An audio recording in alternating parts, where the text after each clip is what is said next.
What is intellectual property? How do I protect it? And if I don't, can someone come in and steal my ideas?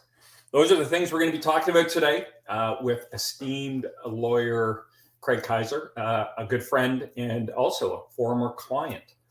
But before we get to that, I don't know about you guys, let me know, but that new music, way better for me. I was digging it. The old little classic rock bent on it. I know Craig's a bit of a music guy too, but I think he's more on the classical side. I'll have to see what he thinks of the new music. If you're watching us on the live stream or YouTube, or you're listening to this on the podcast, don't forget to follow us or subscribe or like us, or you could follow us, or you could like us, or you can subscribe with us. Whatever platform you're watching on this, make sure you're subscribing, getting connected with us. We're posting these twice a month. There's lots of content coming out. We don't want you to miss out. This podcast and live stream is all about informing small business owners, $5 to $25 million a year, giving them advice they might not normally have access to, or heck, even think about. So today's a great show. We're talking about intellectual property. I ran into Craig. He's an old friend. I think we met, Craig, when you come on, you'll have to remind me. I know we met through Vistage, but I forget how we actually finally connected. But it was a couple of years ago. I had the great fortune of working on a super interesting project with his law firm, Phillips Kaiser, and ran into him at a networking event not long ago. And I was like, man, we should really get you on the podcast, on the live stream. And we kind of brainstorm ideas. And he was like, intellectual property is a big one for people. So I thought that is great. Let's do it. So without further ado, let's bring on Craig Kaiser from Phillips Kaiser. Hey, buddy. Hey, how are you doing, Corey? Good. How are you? Good. I love the music. That was the first question, the most important question. Yeah, and it was very professional, and the graphics and all that. I loved it. You like it? Did it have I was like toe tapping and drumming on the desk.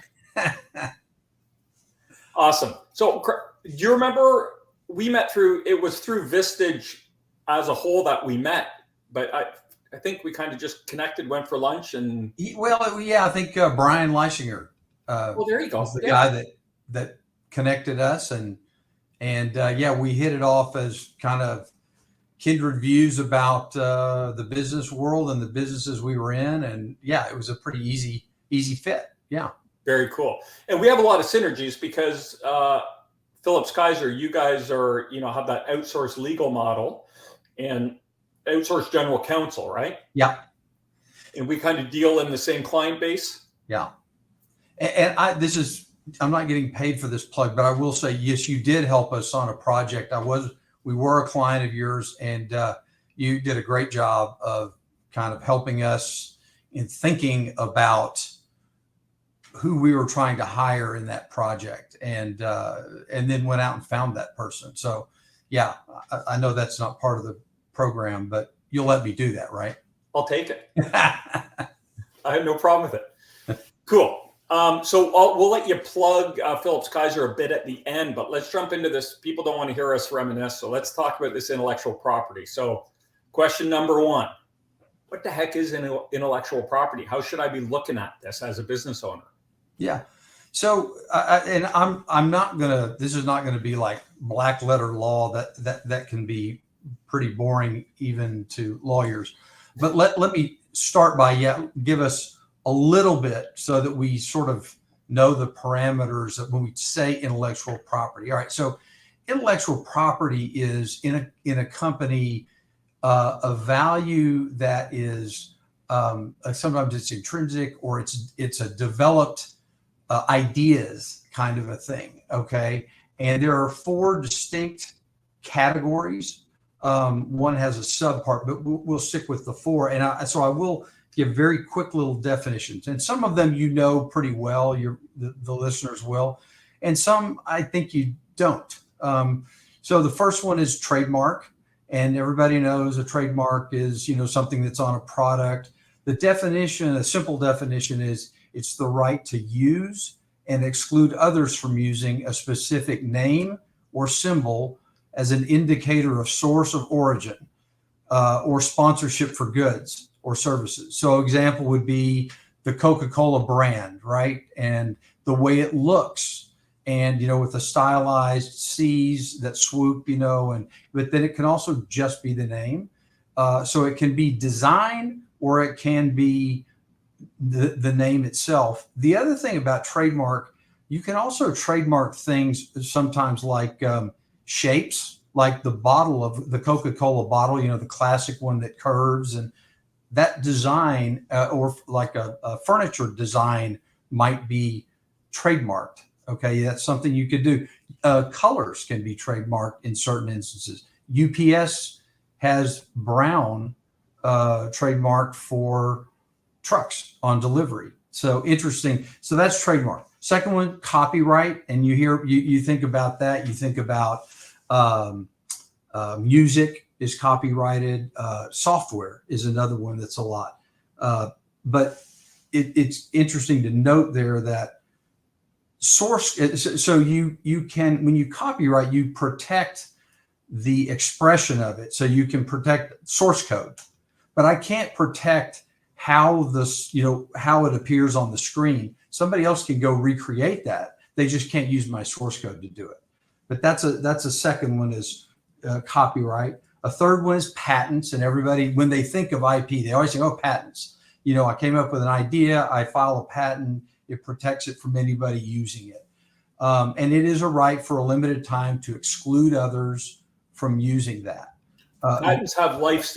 They have a life cycle, correct? And then they become open to others. Is that correct? Yeah. So, and I guess I'll jump back and say, a trademark, you file, you have to renew it every 10 years. You can keep it forever, so long as it qualifies. You're renewing it. Copyrights last for the author's life plus 70 years. Plus 70? 70. Yeah. Okay. Interesting little sidelight on that. The Congress extended that like every 5 years for a long period of time. And the reason was, every time Mickey Mouse came up for expiring, the Disney lobby would lobby Congress to extend the period for copyright, to keep that very valuable asset, Mickey Mouse, from going into public domain. So patents go 20 years from filing. And then the last one is a trade secret. And that's one I think we ought to spend a moment on today. Okay. Trade secret is right to use it and exclude others from using it. And there's no filing involved. You have to keep it secret, and it has to have economic value to you, the owner. And that's really it. But so it sounds like, well, it sounds kind of weak. It's actually can be very strong. In fact, I should say, we were talking about Coca-Cola. Their most valuable asset is the formula, and it's a trade secret, and they keep it very famously secret. And so that has no expiration so long as it remains secret. And so you would protect that with like NDAs? NDAs are a key element.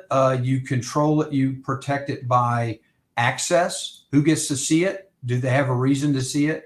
If somebody leaves the company that had that access, you make sure you let them know, and their future employer know that, hey, he knows information that's our company owns, and if you're really nervous, you might tell them we expect him to respect that, and you as the company to respect that.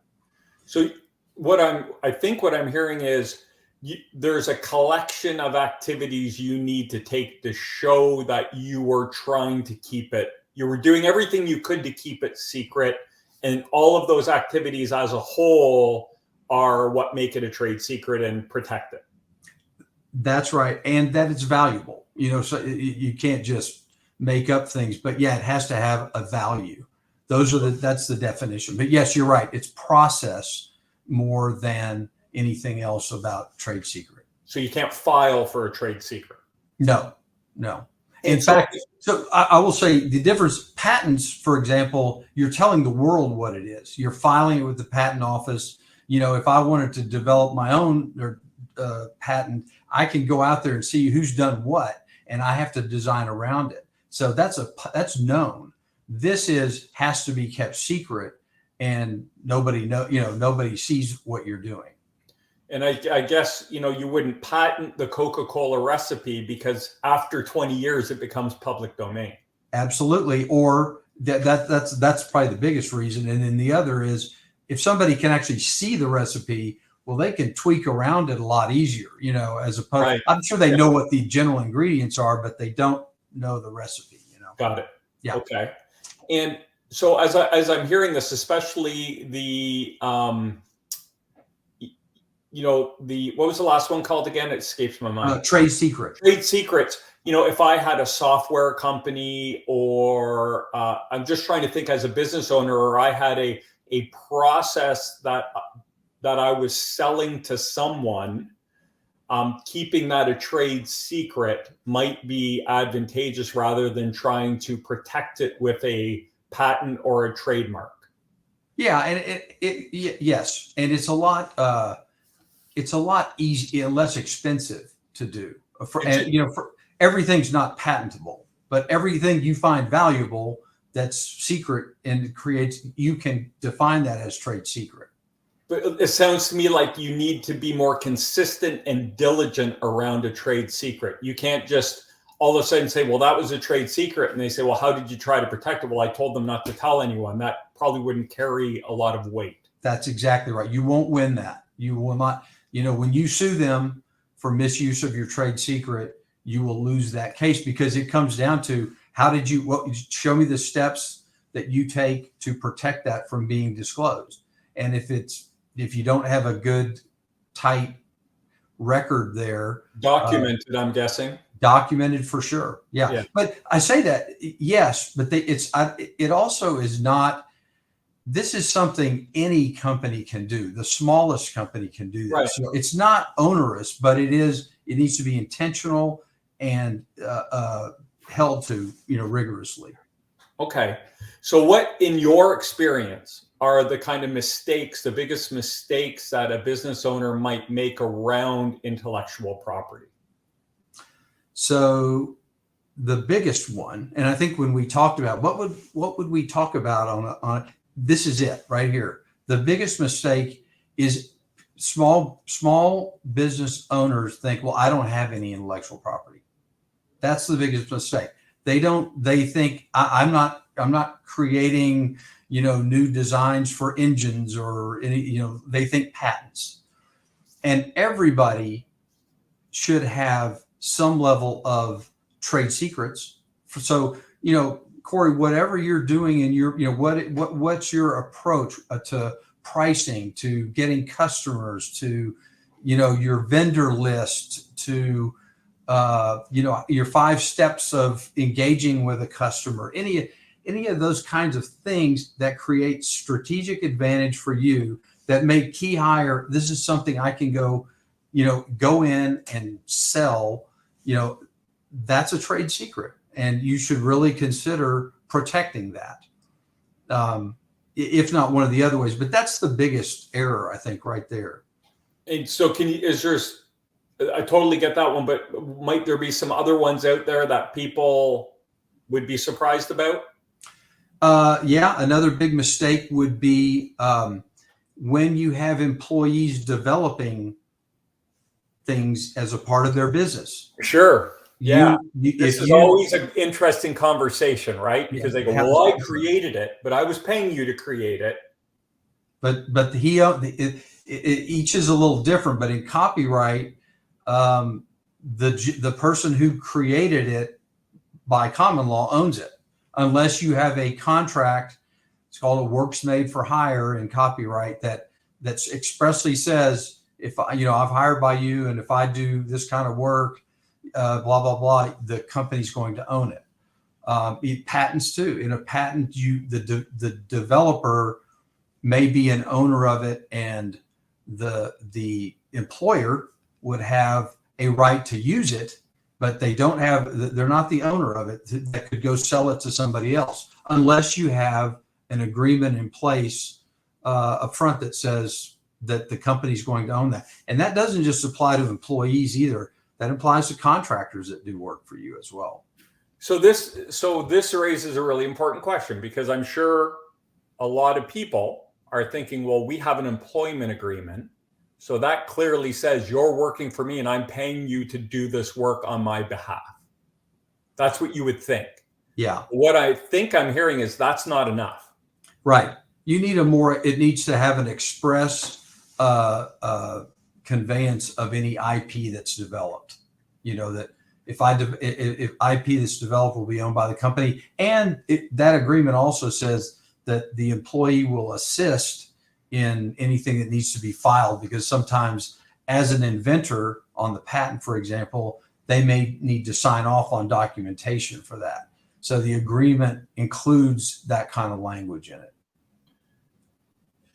Okay, so now I think that's incredibly valuable on its own, but is there a way, if you're hiring an engineer or a chemist or something, to include, does this need to be done on a project basis, or can we include this form? I'm a small business owner and I'm hiring an engineer to work on an electrical widget for my, as one of my clients would say, Daryl, my flex capacitor, right? And so can I include a document in my hire package that they would sign off that would cover me off on that? Or do I need to take care of this on a project by project basis? No, it can cover the full engagement, and it can be right off in the initial sign on with the employee. And it doesn't, you don't need to have a full employment contract. Sometimes people don't want that, but you do need that IP assignment. That is an agreement that needs to be signed. And you make a good point too, Corey. It gets much trickier if you don't do it at the time of hiring, because so let's say once I've hired you and you're doing work for me, and a year later I go, oh, I need to get him to sign that.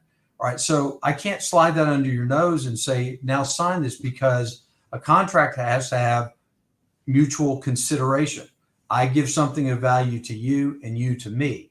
And you're already, if I do it at the beginning, it's considered a part of the hiring of you. In exchange for a job, you get that. But so what you have to do, and it's not as clean, but one thing you can do is, if you are, let's say you are giving bonuses or something, you might tie that in with a bonus, an annual bonus or something.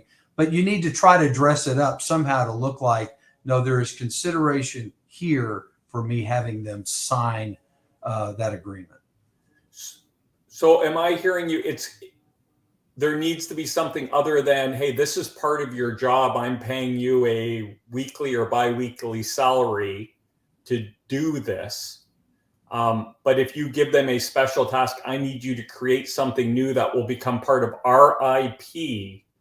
Upon completion, you will get a $5,000 bonus, or once we make filings for whatever we're going to do with it, or the patent is approved, you would receive something in addition for that work. Okay, no, let me clarify.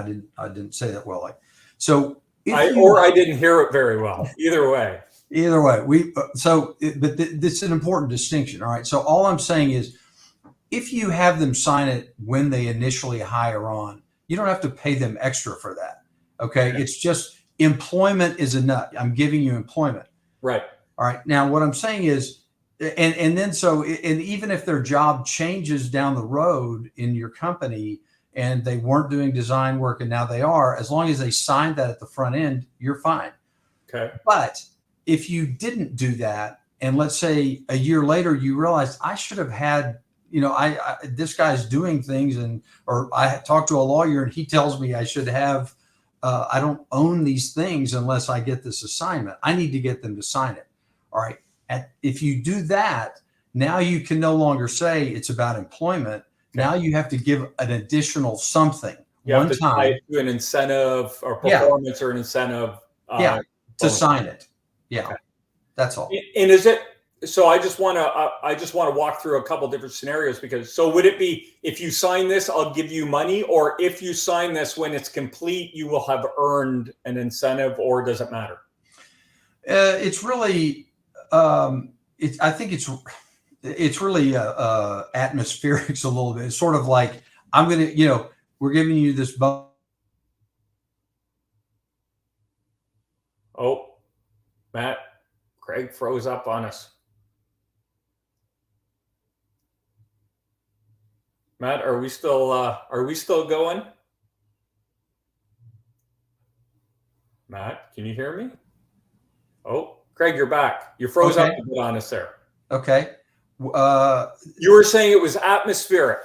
Yeah. All I'm saying is there does need to be a sense of quid pro quo. Okay. It does need to tie your signing to this bonus. Okay. So it doesn't matter when they get that bonus. You could structure it however. There's a million different ways to structure that incentive. Yeah. It just needs to be a value that makes sense. $50 probably doesn't make it. But if if you pay them 5,000 or 1,000 or whatever's, significant in that space. And it probably would depend on the scope of the work they're doing as well.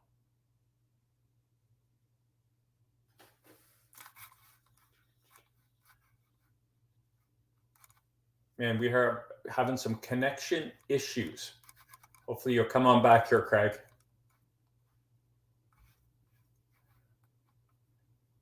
So just kind of what I'm hearing from Craig while we're waiting for him to come back is, when you're getting them to sign off on this document, which seems super important to me, is if you don't get it done at the initial startup, which it sounds to me, and once we get Craig back, it'll be good to get him to confirm or not, but to have something in your startup package, in your offering that says, hey, anything you create while you're working for us will be the property of our company. And then you can cover yourself up a bit. But if you haven't done that in the past, you're going to need to go back and present this to them, but it can't be under duress. You can't say, hey, I need you to sign this now, even though you're halfway through the project, or you've completed the project and you've created something super important to my business. Now I need it. And you almost kind of have to come to a negotiation. Probably would be easier if it's not completed yet, so they don't understand the value of what it is. But if you have information that is in work, in progress, you probably want to make an arrangement so you own that IP when all is said and done. Now, I don't know if this is my connection or not. Matt, do you have any idea if it's coming from my end or Craig's end or where it's coming from? No, huh? Okay, well, we're still waiting for Craig to get dialed back in here. So super interesting. We'll have to, hopefully we can get him back on to wrap this up. But if we don't, Craig, I see him back here. Is he there? Hey, did you hear my summary by any chance? No. Okay, so what I was saying is, it sounds like a great idea to include in your hire package a document that just says anything you create while you're working for us is property of the company. Yeah. And they can call you to get you to create that document. Yeah, because it's not some huge document, but there are sort of some terms of art to it that ought to be in there. Yeah.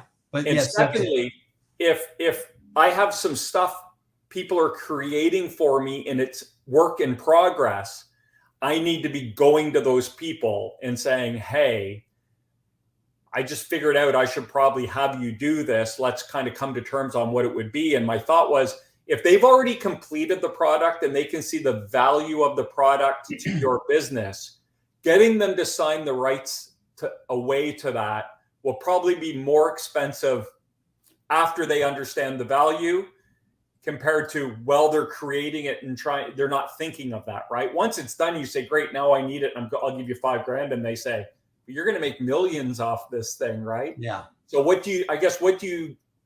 earlier is better. And what do we do once we get to that end point where you're like, maybe there's some people watching and they're like, oh shit. Yeah. I've had this happen a few times and And I do think you've got to think through it in each case. Like, you don't, I think a lot of times employees are just as clueless on this as employers.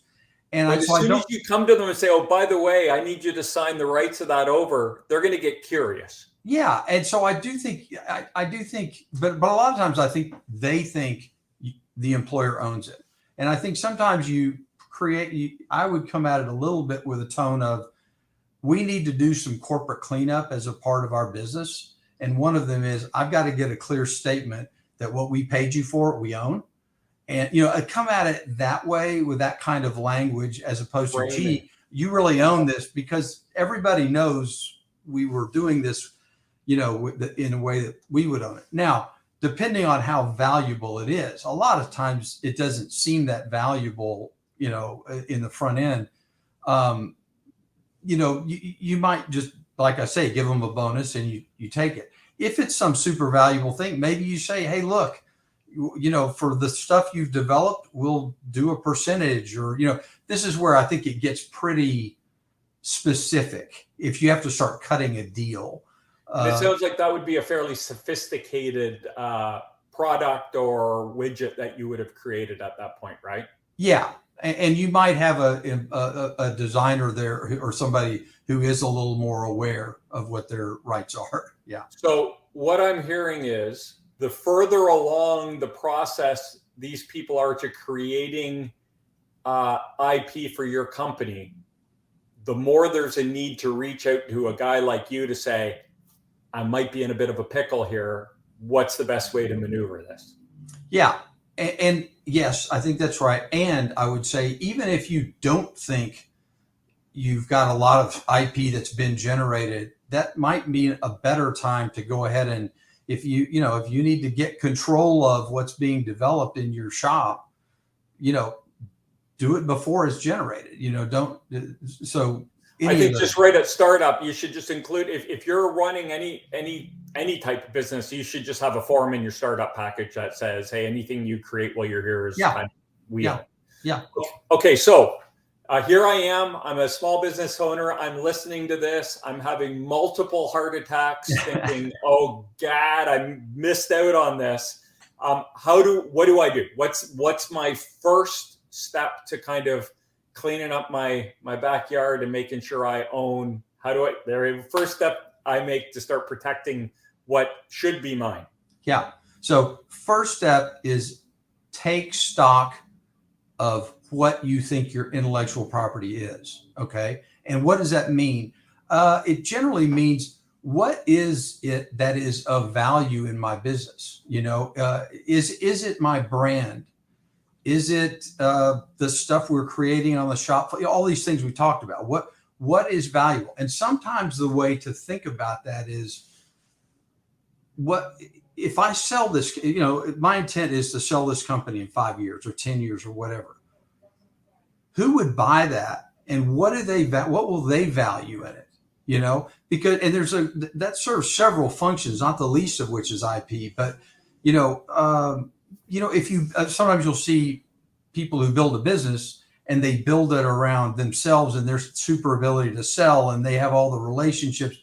Well, that's a hard business to sell, because I got to go with it. And what you really want to do is sell it to somebody. You take it and you go pay me for it. IP is a great way to enhance value that you can transfer. Okay. So if you keep those things trade secret, that somebody values, like, this is why this company is good to have. It's got a very valuable trademark. It's got, great brand recognition.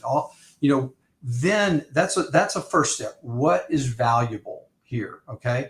And then that helps you also focus sometimes in your business and get away from, I'm just trying to sell as many of these as I can, and really, okay, the real value in this business is this. And so I really need to continue to develop in those areas. So what's valuable to you is the first step. As you were saying that, I had this vision of Shark Tank, right? Like, because people are selling these great business and they're like, do you have a patent? No, it's not our technology. I'm out.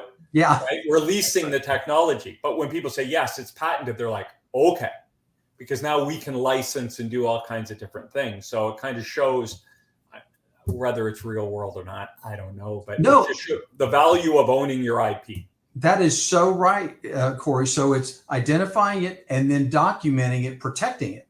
So depending on the type of IP, does it slip? I mean, do you go get a patent or two? Patents are kind of expensive, but for small companies, the fees are reduced. But that's if it's a good patent, it's super valuable.